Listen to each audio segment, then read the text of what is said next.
Hey guys, just figured I'd do a review video on our 2021 Case 4440 Patriot sprayer.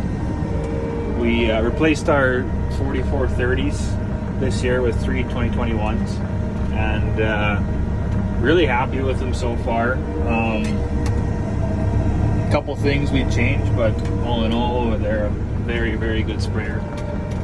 I'd say the biggest improvement would be the 135-foot boom, the Millennium boom that they stuck on here. I mean, of course, just being wider, you get more acres done in a day. But honestly, it just seems to be a better boom design so far over the old Trifold 120-foot. The nozzles are more protected. Like on the old steel boom, they were just behind the framework, and I would say more exposed. But just look closely, these are kind of in between two pieces of framework, so in my opinion they're just better protected from hitting stuff. And the breakaways seem to be a little bit better designed than the Trifold. I had lots of issues with that loop hose right there on the Trifold, breaking elbows and giving trouble, and I just think this is a better design in how it's engineered.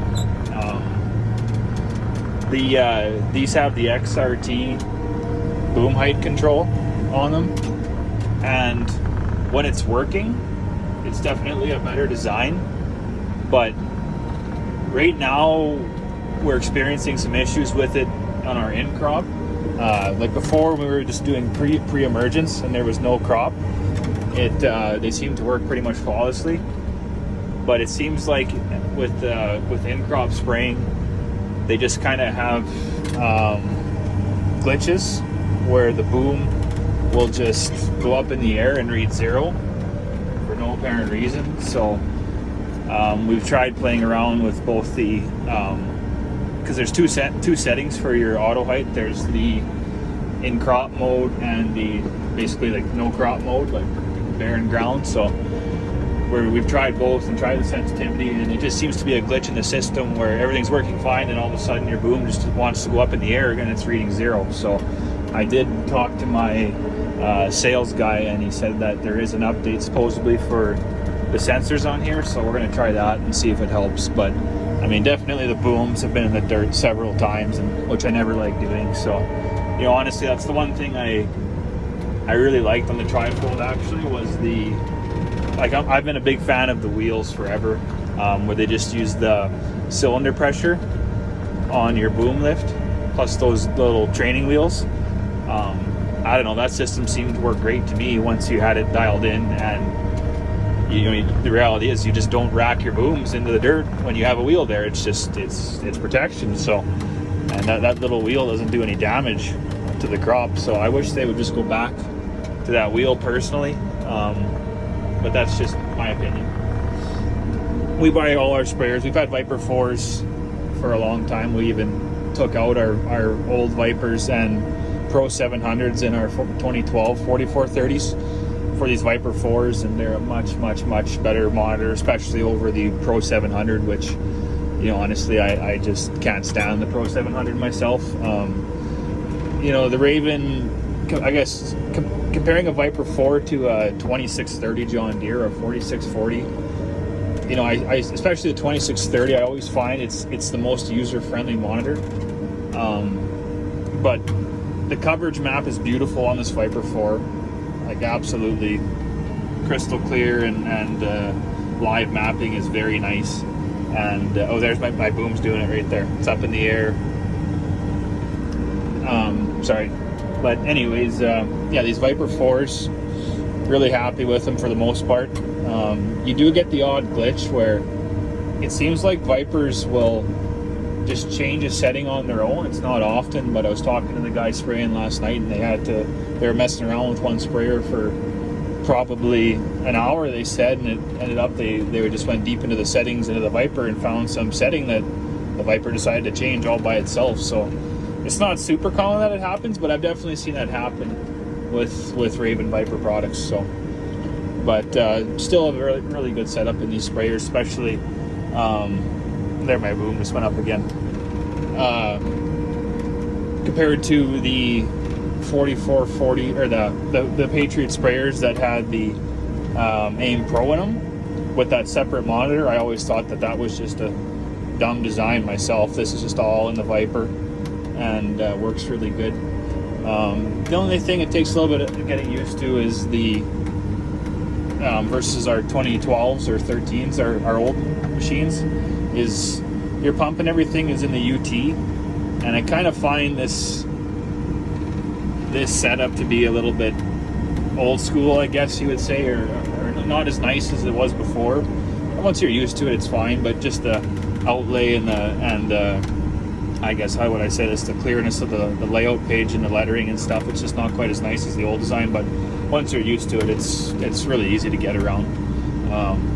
One thing we got on these new sprayers too was boom recirculation, which I really like. You don't gotta spray out 30 gallons at the start of your field to make sure you got chemical coming out if you're just starting on a product, which is really nice because you know then, right? You don't have to guess how many gallons or waste product or anything. You just boom, you're spraying chemical and away you go.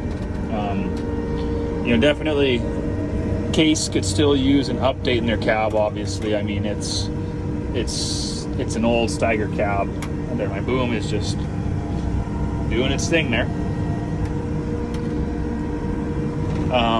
Sorry, I'm just getting this boom down. But yeah, I mean, they definitely need an update on the cab. I mean, I demoed a 4060 last year from Pattison Ag. I was really happy to get the demo. And I mean, obviously the John Deere cab it's just beautiful. You can't beat the John Deere cab. I know that the AFS Connect cab is going to be out with the Case sprayers right away, but I mean, the reality is they've been long overdue for a cab update on these sprayers. So hopefully they get that out here for this year and have a much nicer cab.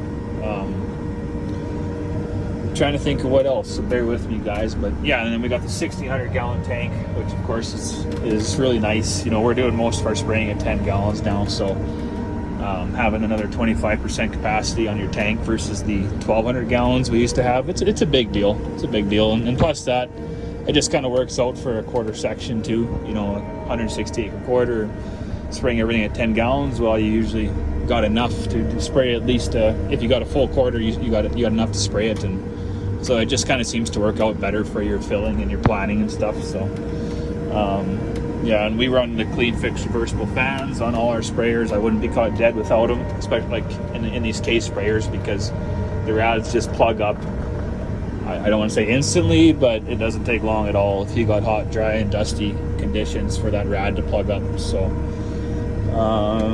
what else? Yeah, we use the Raven slingshot on our sprayers, and really like it. We can have all three sprayers in one field, and the coverage map works perfect. So it's really nice because for filling and stuff at 10 gallons, well, I mean, you're filling pretty often, so it's really nice to have all your sprayers in a close concentrated area to try and keep up to them with the fills. So it's really nice feature when you're running multiple sprayers, for sure.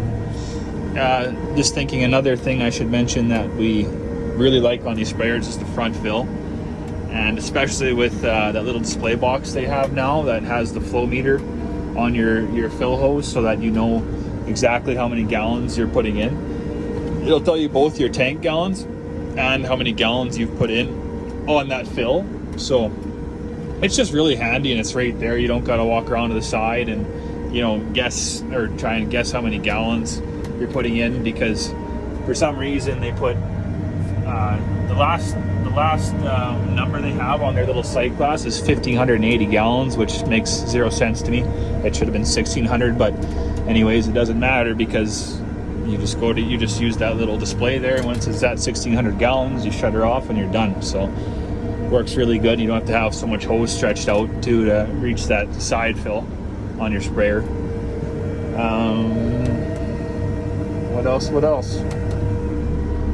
And I mean, yeah, the Patriot sprayer, it's quiet up at the front, and the ride is pretty good. Compared to the 4060 that I demoed, the 4060 has the best ride for sure with that air suspension. But I do think that the air suspension can be a little more problematic, just from what the guy who was demoing it told me.